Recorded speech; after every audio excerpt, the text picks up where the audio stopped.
Yes, Lord God, Ama namin makapangyarihan sa lahat. Tunay nga po kayo po ay pagpupurihan at pasalamatan sa umaga ito. Maraming salamat po, Lord, at kayo po ay dakila. Amin po, kayo po ay pinapasalamatan dahil po sa amin pong pag-aaral ngayong umaga. Kayo nawa, Lord, ang magturo sa amin ng kaliwanagan tungkol sa Biblia. Maraming salamat, Ama, sa aming pong discipleship training. Kung saan po ngayon po ay nasa lesson 2 na kami. Dalangin po namin, Lord, ipabatid niyo po sa bawat isa na ito po ay mahalaga sa aming pong character upang ma-develop po, Lord. Maraming salamat, Ama. Dalangin po namin ang bawat isa ay matutong makinig at sumunod sa inyong salita ng sagot po. Mataglay namin ang tunay na liwanag na nagmumula sa inyo. Maraming salamat, Ama. Dito po aming po samang panalangin ang natin nagmamasa Diyos sa magsabi ng Amen at Amen. Amen. Muli po magandang umaga sa ating lahat. Recap muna tayo from our last Sunday, na ating pong lesson 1 ng discipleship training. Amen? Sabi po natin, God the Father, so God. Ang ating Panginoon Diyos ay may tatlong persona. So yung po yung Trinity na tinatawag natin. Amen? God the Father, God the Son, siya po si Jesus Christ, and the Holy Spirit. Amen? So attributes, ano po ba yung characteristics po ng ating pong Panginoon Diyos Ama? Amen? First, eternal. Amen? Wala siyang simula, wala rin po siyang katapusan. Amen? Pangalawa, unchanging. So, hindi siya nagbabago. Amen? So, siya pa rin ang ating Diyos. Wala pong pagkakaiba, walang simula. Banal o holy. God is just.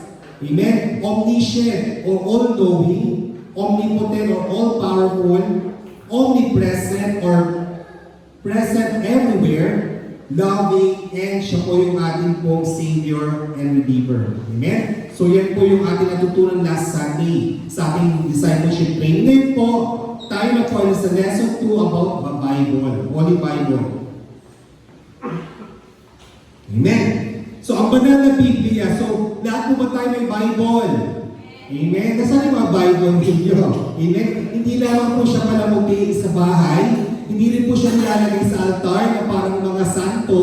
Amen? Dapat po ang bawat Biblia, Katoliko man, born again man, o iglesia ka man, ay kailangan po ay binabasa po natin ang Biblia. Amen? Hindi lang po siya nilalagay sa altar, nilalagay ng kandila o pakilaw, kundi po siya po ay libro o manual. Sabi natin yung Bible comes from the Latin and Greek word na Biblos or Biblion, na ibig sabihin ay libro o aklat. Amen? Ito po ay koleksyon ay iba't ibang mga libro. Para siya isang complete library. Complete library kung saan po marami po mga aklat o mga libro. Amen? Then, ito po ay aklat ng mga Kristiyano na itinuturing na salita ng Diyos. Amen? So, Word of God ang Bible. Kaya kapag Word of God, kailangan po binabasa at pinapakinggan mabuti ang instruction ng Panginoon Diyos. Ito po ay manual ng buhay po natin. Amen? Kung hindi mo siya babasahin, walang instruction sa iyo ang Panginoon Diyos, ang Biblia. Amen? Nalaman na natin last Sunday, ang ating pong Diyos Ama na sa langit. So ang ating Diyos Ama sa langit ay hiningahan niya. Nagbigay siya ng hininga sa pamamagitan ng Bible. Sabi nga po, kung ating po babasahin, ang sabi po sa ating po mga akta ay sumulat ito, at at the same time, ito po ay God-breathed. Ibig sabihin po, ito po ay hininghan ng Panginoon Diyos. So, bukod sa mga teksto o sa mga sentro po ng Kristyanismo, na itinuturing na salita at naglalaman ng kasaysayan, mga turo at mga pangako ng Diyos sa mga sangkatauhan sa tao. Amen? Binubuo ito ng ilang books of the Bible? 66 books. Okay? Sa 66 books ng Bible, ilan po ang Old Testament? Ilan po?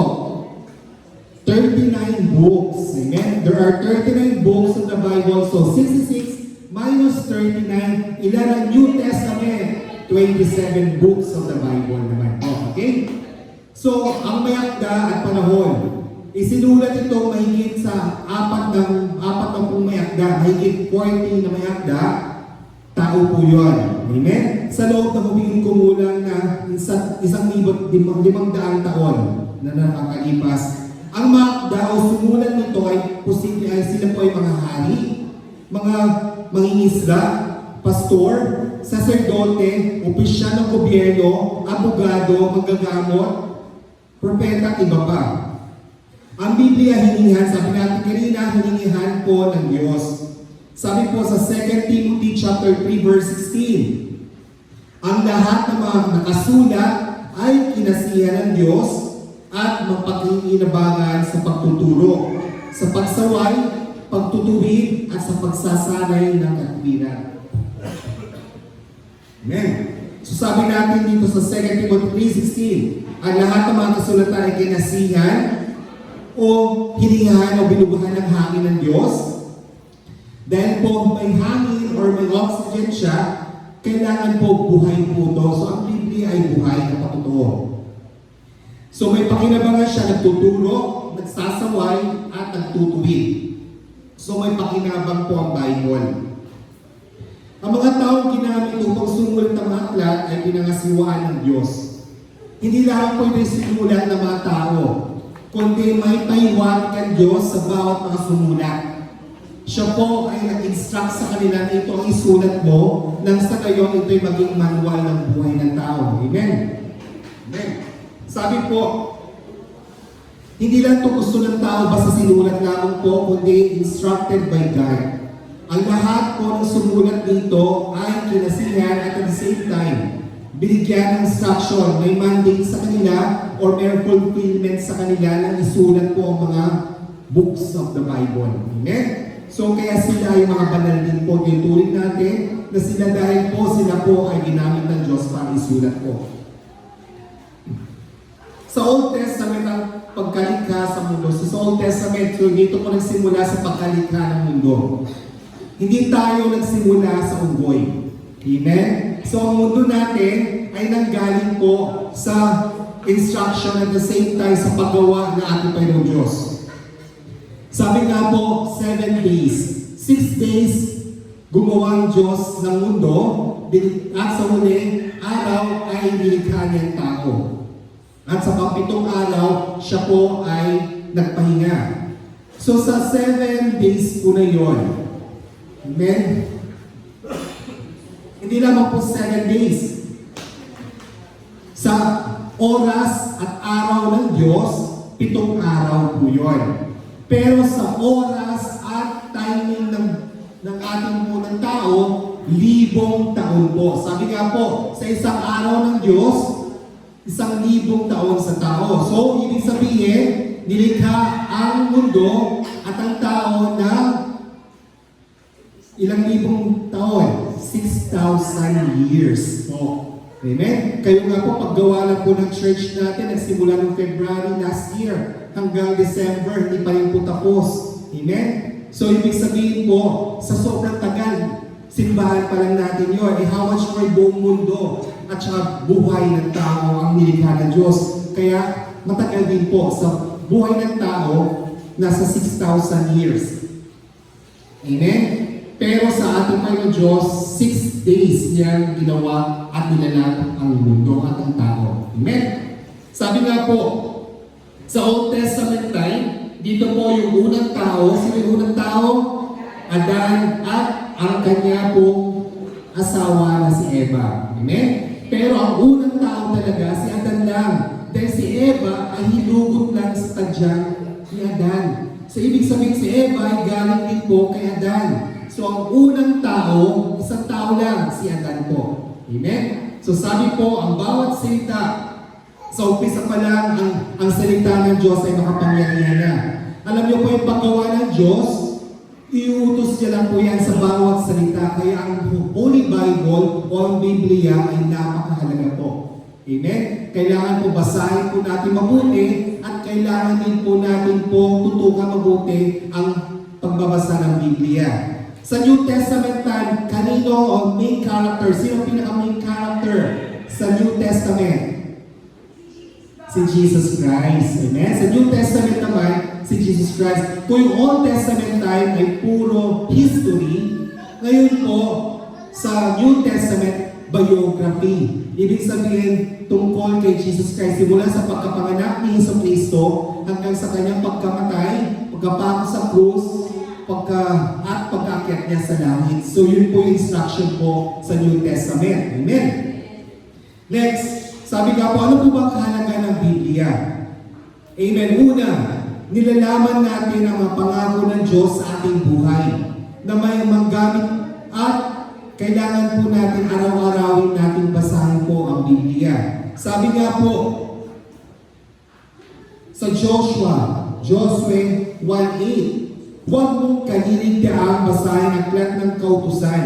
Pagbulay-bulayan mo yon araw at gabi upang matupad mo ang lahat na nakasaad doon. Sa ganoon, magiging masagana at matagumpay ang iyong buhay. Ibig sabihin, sa pangako ng Diyos, sa Joshua 1:8, kapag binabasa natin ang Biblia araw at gabi, at isa sa buhay po natin mga nakasaad doon, sabi po dito, ang sabi, giginhawa ang iyong buhay.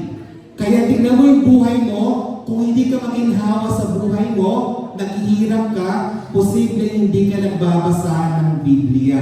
Amen? Kaya ang buhay natin, nakasalalay tayo sa Bible instruction, parang manual. Ang television, kapag hindi mo may set up yan, kung walang instruction. Kung mag-assemble ka ng isang cabinet, kailangan mo ng instruction para masundan mo step-by-step procedure. Ganon din po ang buhay ng tao. Kung nais natin maghinhawa ang ating buhay, step-by-step basahin po natin yung Biblia ng manual. Nang sa gayon, tama ang pagkakaayos ng ating pong buhay. Amen? Ang nilalakaran natin, sabi nga po, set by God ang Bible. Kaya anuman po ang mga problema natin sa buhay, kung anuman po ang nararanasan natin sa araw-araw, idulog natin sa Panginoon Diyos at magbasa tayo ng Bible. Amen? So mga kids, next Sunday, magdala na kayo ng Bible. Okay, lahat tayo, pati hindi lang po kids, teens and adults, magbasa tayo ng Bible. Amen?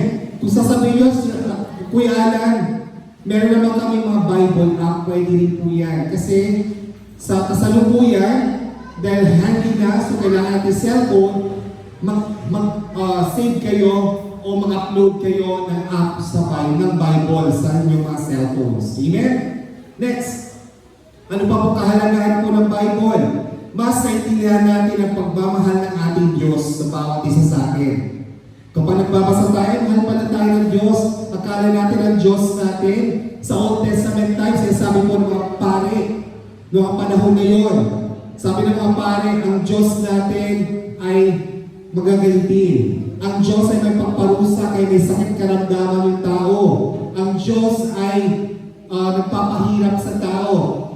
Pero tingnan ninyo, yung mga punong sacerdote, mga punong pare ng panahon na yun, sa New Testament, sila rin po yung nag-uusig kay Jesus Christ. Amen? Mga Romano at mga pare ang nag-uusig kay Jesus Christ, kaya siya pinako sa krus. Pero ngayon, may mga Romano pa rin na mga pare, kay Roman, mga priest, na kung sino yung nagpapako sa krus, sila na ngayon yung nangangaral ng salita ng Diyos. Amen? Pero tayo, dahil sa katotohanan tayo, kaya po wala tayong, hindi tayo under Romans. Hindi tayo under ng Romano na nagpapako kay Jesus sa krus, kundi nasa katotohanan tayo na sumusunod kay Jesus bilang Diyos sa tagapagligtas. Amen? Next, nalalaman din natin ang mga pinagdaanan ng mga propeta. Amen? Yung mga nagsulat. Malalaman din natin ang mga tama at mali, mga dapat natin gawin at hindi dapat gawin. Amen? Kaya maraming sasadlak po sa kadiliman o sa kapahamakan kasi nandun pa rin sila sa dilim. Tayo po ay nasa liwanag, kaya ang liwanag ng church natin, kasi nais natin maliwanag ang ating buhay. Sa pamamagitan ng Biblia, sa pagbabasa natin ito, nagliliwanag ang buhay. Amen? Parang Meralco lang yan. So, kailangan po lumiwanag ang buhay. Next, pinapaalalahanan tayo kung paano mabubuhay ng may kapayapaan at may pag-ibig at may takot sa Diyos. Kung wala kang takot sa Diyos, kaya iba hindi takot sa Diyos, nagsusugal, amen, nangungutang, nagchichismisan, amen, nanggugulo sila sa komunidad at sa mga tao.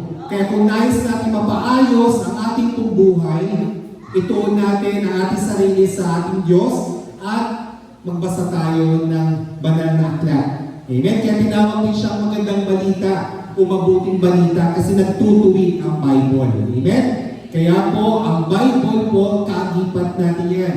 Kasama natin sa lahat ng pagkakataon. Kung sa ating po mga problema, nasasandak tayo sa anumang pong sigalot sa ating mga buhay, kanya-kanyang buhay, tumuon tayo, basahin natin Bible. Amen? Kung wala kang vision o wala kang pandinig sa salita ng Diyos, basahin mo yung Bible, kakausapin ka ng Panginoon Diyos. Amen? Kung wala kang gift na mapakinggan sa panaginip man or sa anumang pagkakataon ng salita ng Diyos, magbasa tayo ng Bible at kakausapin tayo ni Jesus na ating Panginoon Diyos na buhay. Amen?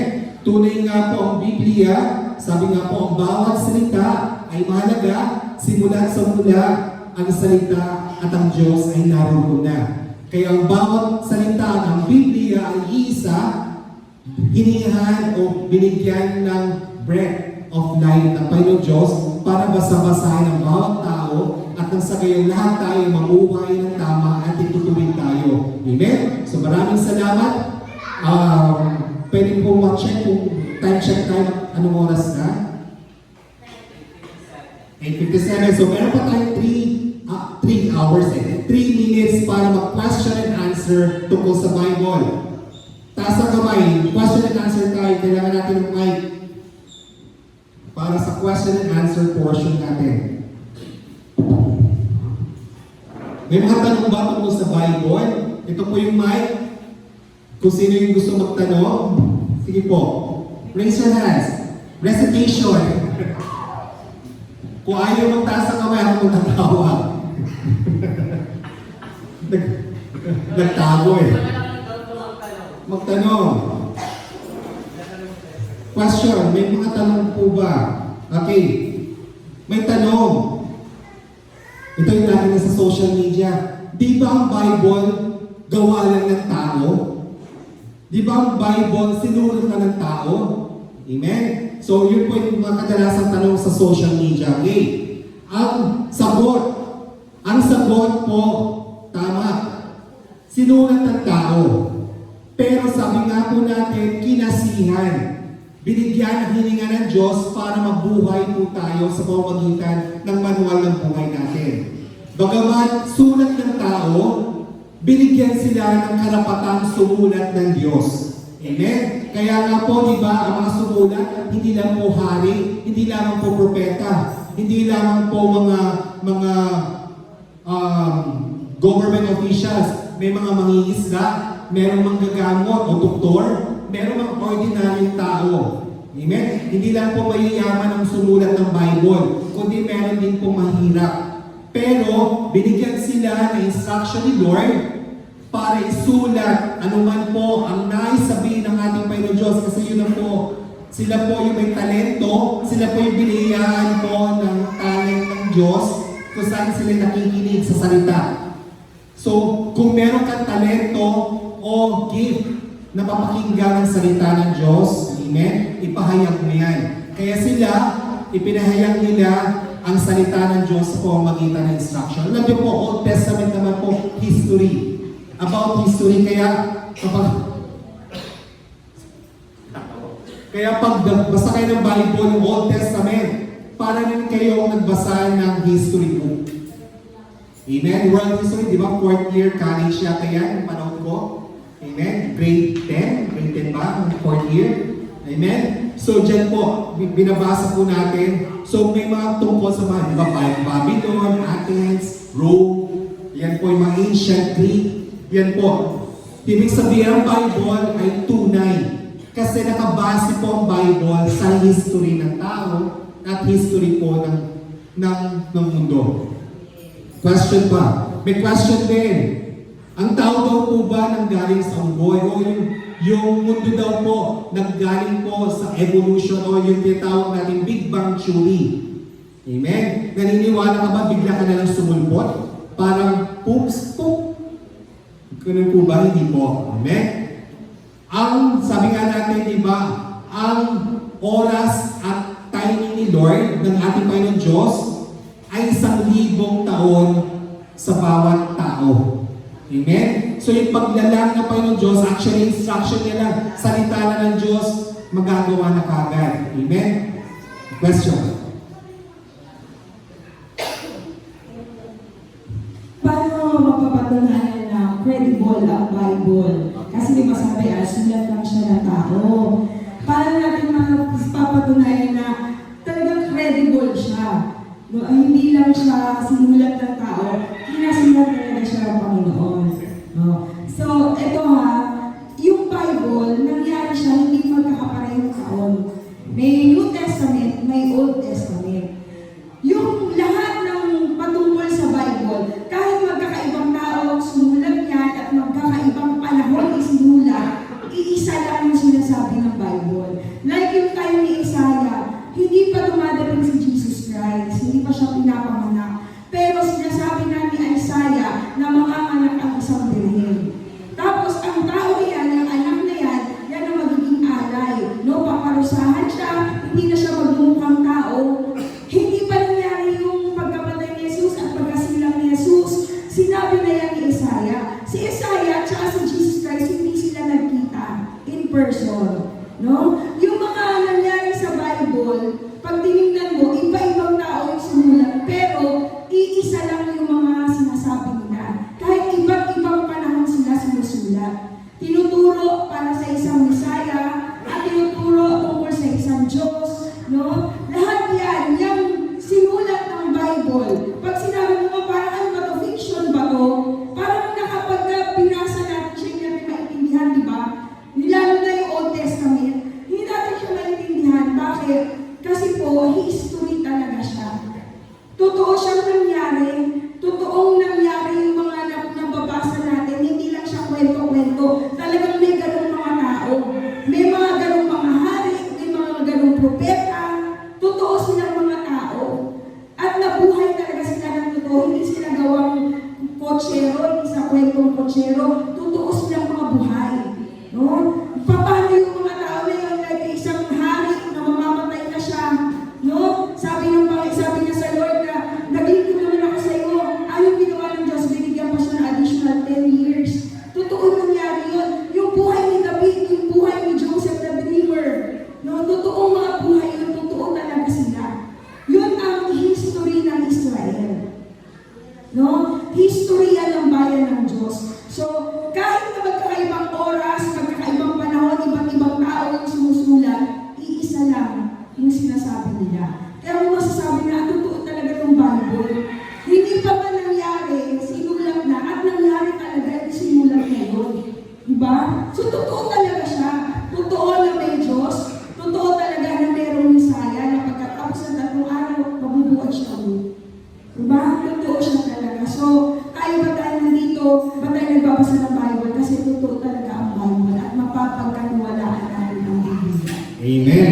So alam mo rin po, napakaganda rin po dahil po history ang Bible sa Old Testament time. Napapansin nyo ngayon yung mga archaeologists na huhukay na nila yung Noah's Ark, amen? Yung bato kung saan po natapyas dahil po pinupok ni Moises at lumabas yung tubig. Meron na po proof na nakita po nila yon. Maging yung sa ilalim ng dagat ng dagat na pula, kung saan po nahawi yung pagtakas po ng mga Israelites sa Egypt. Pag tingin nila sa ilalim ng dagat, ano doon yung mga chariots, yung mga structures, yung mga sasakyan ng mga Ehipto, nung panahon mga Egyptian nung panahon na yun. Kung saan po, di ba, nung tumakas po ang mga Israelites, sumunod yung mga Egyptians at natabunan sila at nalulod sila. Pero ngayon, nakikita natin lahat-lahat po na yan, nakikita na po at nagre-reveal na totoo at tama po. Yung timeline po sa Bible ng Old Testament time, amen, ay related po sa history ng tao sa buong mundo. Amen? So, dapat po talaga paniwalaan natin, maging sa Old Testament ay yung prophet natin, mga propeta, alam na nila na hindi pa nila nakikita o hindi pa nila kilala si Jesus Christ, pero doon pa lang nakita na nila sa mga propeta na mayroong ipapanganak ng isang birhen.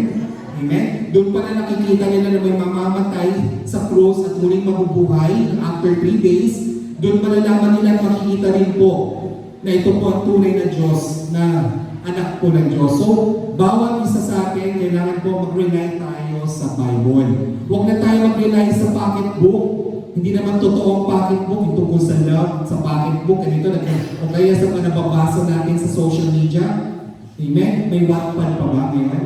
Amen? Dati kasi uso ngayon dati yung mga nobela, then hindi po totoo yan.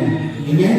So, kailangan po tayo mag-rely tayo sa totoo. Yan po ang Biblia. So, napakagandang love story din po ang Bible kasi ito nagbibigay ng pag-ibig ng Diyos sa bawat isa sa atin. So, may tanong pa po ba? Wala tayong oras na nga. So, tayo na po tumayo at manalangin. Glory, hallelujah. O manaming Diyos sa makapangyarihan. Maraming salamat o Lord sa inyong salita sa umaga ito, sa aming pong lesson 2 tungkol sa Biblia. Maraming salamat po at kayo po ay nagtalaga sa mga ibang tao na sumulat ng Biblia. Ganito po ay yung pong salita at binigyan niyo po sila ng mandate o instruction para maisulat ito at mabasa po ng bawat isa. Dalangin po namin, Lord, na magbigay liwanag po sa bawat isa sa amin na sa search at nagbabasa po ng Bible nang sa kayo po sa aming pong pagtahak sa aming buhay. Isa buhay po namin ang pagbabasa ng Biblia araw at gabi. Amen. Nang sa kayo po magtatagumpay kami at giginhawa ang buhay namin na katulad ng binigay niyo po sa Joshua 1:8. Maraming salamat naman. Ito pong aming pong samang panalangin. In Jesus' name pray. Lahat na nagbabasa Diyos ang magsabi na Amen at Amen. Kadawagan po sa